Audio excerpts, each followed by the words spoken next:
హైవ్యూస్ ఈరోజు మంచు మనోజ్ మరల లైమ్లైట్లోకి రాబోతున్నాడా అంటే లైమ్లైట్లోకి నథింగ్ బట్ మరల ఒక్కసారిగా స్క్రీన్ మీద మొత్తం కనిపించబోతున్నాడా ఏ రకంగా ఏంటి అన్నప్పుడు న్యూజిలాండ్లో 7,000 ఎకరాలు అన్నారు, పెద్ద పెద్ద బంగ్లాలు ఉన్నాయి. ఎవరికి? మోహన్ బాబుకి, విష్ణుకి, మరి మనోజ్కి వాటా ఎవరంట కదా అని చెప్పేసి కొంతమంది వార్తలు రాస్తున్నారు.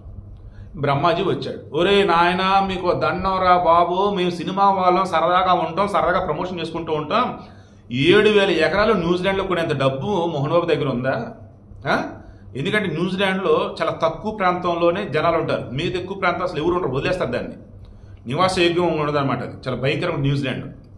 ఎక్కడైతే కొంచెం ప్లెజెంట్గా ఉంటుందో అక్కడ మాత్రం జనాలు ఉంటారు. అక్కడ స్థలాలు కొనాలంటే డబ్బు సరిపోదురా బాబు, అంత డబ్బు కావాలా.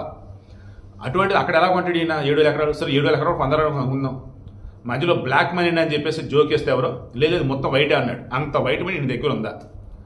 ఈ కన్నప్ప సినిమాకే 100 కోట్లు 150 కోట్లు అంతా పెడితే ఇంకా ఆల్మోస్ట్ మా దగ్గర ఉన్న డబ్బు అంతా దీనికి పెట్టాను వాళ్ళే చెప్తున్నారు కదా అయ్యా కొడుకులు. మీరెట్టా మరలా నమ్మారా బాబు 7,000 ఎకరాలు అంటే? జోకురా బాబు, సరదారా బాబు, అది మీకు ఎందుకు అర్థం కాదు, రాసేసుకుంటా పోతున్నారు అని చెప్పేసి అన్నాడు. నేను అదే అంటున్నాను, ఏది వార్త, ఏది జోకు, ఏది సీరియస్, ఏది ప్రమోషను, ఏది ప్రాంక్ చూడొద్దా, పట్టించుకోవద్దా?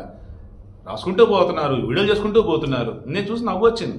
7,000 ఎకరాలు ఆటలుగా ఉంది ఏంటి అక్కడ కొనటువంటి అని చెప్పేసి. ఈ బ్రహ్మాజీ పోస్ట్ పెట్టాక అప్పుడు అనిపించింది, వీళ్ళు ఈ విషయం చెప్తే తప్ప ఆగేటట్లేదు జనాలు.